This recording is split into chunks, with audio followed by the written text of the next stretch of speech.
আপনারা সবাই কেমন আছেন? আশা করি ভালোই আছেন। আমি আজকে শসা দিয়ে মুসুরের ডাল, দুটো ডিম দিয়ে চচ্চড়ি করব। হালকা ঝুলের মধ্যে দিয়ে দিলাম পেঁয়াজ কুচি। সয়াবিন তেলের মধ্যে আগে পেঁয়াজ দিয়ে দিচ্ছি, এরপরে 1 চামচ রসুন বাটা দিয়ে দিলাম, একটু সামান্য আদা বাটা দিয়ে দেবো, কারণ আমি এখানে ডিম দেব দুটা, এই জন্য। জিরার গুঁড়ো দিয়ে দিলাম, তেলে রাখা জিরার গুঁড়ি, আদা, একটু ধনের গুঁড়ি, এগুলো সব আমি ভাজার পরে তারপর একটু ব্লেন্ডার করে রাখছি। একটু পানি দিয়ে দিই আগে। 1 চামচ হলুদের গুঁড়ি দিলাম, 1 চামচ মরিচের গুঁড়ি দিলাম, আন্দাজ অনুযায়ী লবণ দিলাম, 1 চামচ কাঁচামরিচ আর সর্ষে বাটা দিয়ে দিলাম,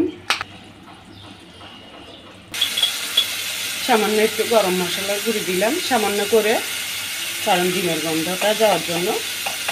এগুলো কষানো হয়ে গেছে।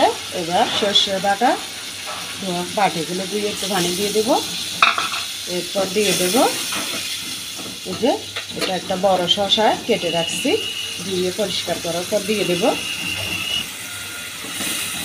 যে এবার উপরে মসুর ডালগুলো দিয়ে দেব। এবার দিব 2টা ডিম ভেঙে,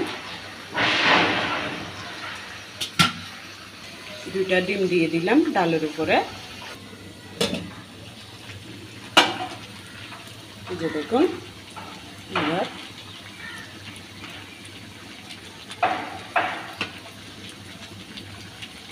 এবার এটাকে কিছুক্ষণ কষিয়ে নেব এভাবে।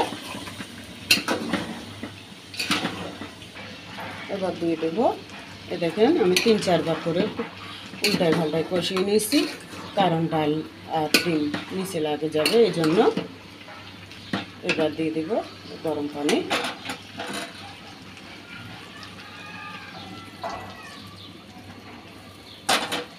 এরপর দিয়ে দিলাম টমেটো, তারপর দিয়ে দিলাম কাঁচামরিচ,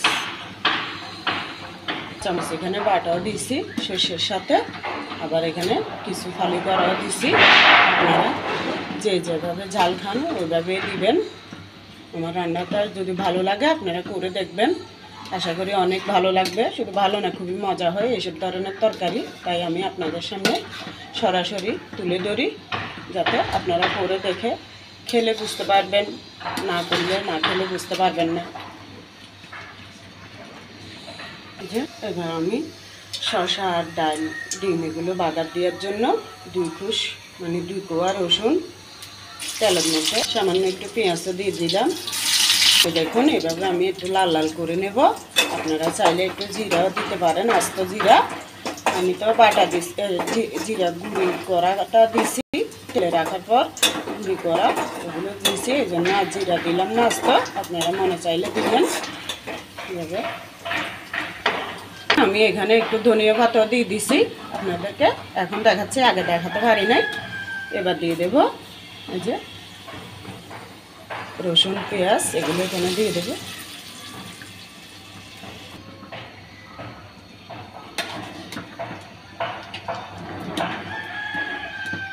দেখুন আমার তরকারিটা হয়ে গেছে। আপনারা করে দেখবেন, আশা করি অনেক মজা লাগবে। ভালো থাকবেন আপনারা সবাই। আসসালামু আলাইকুম। দেখুন লবণ টবণ সব ঠিক আছে, অনেক ভালো লাগছে মুখে।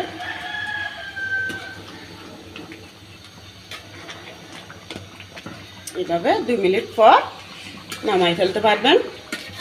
আমিও 2 মিনিট পর এখন নামাই ফেলবো, হয়ে আসছে।